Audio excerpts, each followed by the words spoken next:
আসসালামু আলাইকুম। আরেকটা ভিডিও নিয়ে আপনাদের সামনে হাজির হয়েছি। শেষ পর্যন্ত থাকার অনুরোধ রইল। এটা কি সিলভারের উপরে করছেন? সিলভারের উপরে করছেন? হ্যাঁ, সিলভারের উপরে। আমার তো একটা আছে।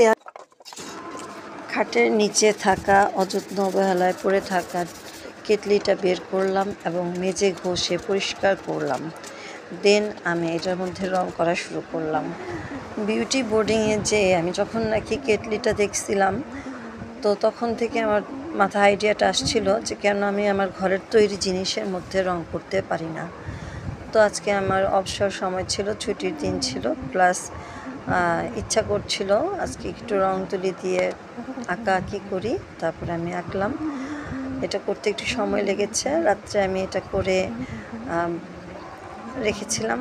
দেন ফুল পাতা অন্যান্য ডিজাইনগুলো পরের দিন করেছি, কারণ রং শুকানোর আগে কোনো ডিজাইন করা যায় না। আগে রঙের প্রলেপটা দিয়ে নিয়েছি রাত্রে, শুকানোর পরে সকালবেলা আমি এটার উপরে পাতা ফুল আঁকা বাঁকা যেতটুকুই পারছি করার চেষ্টা করছি। তো আপনাদের কাছে ভালো লাগলে একটা লাইক দিবেন, সাবস্ক্রাইব করবেন। ধন্যবাদ সবাইকে। আমার মতো আপনারাও করবেন। অবসর সময়ে যে কোনো কাজই করলে ভালো লাগে। ভালো কাজের মূল্যায়ন সবসময়ই ইহকাল এবং পরকাল উভয়ই। আসসালামু আলাইকুম, সবাইকে ধন্যবাদ।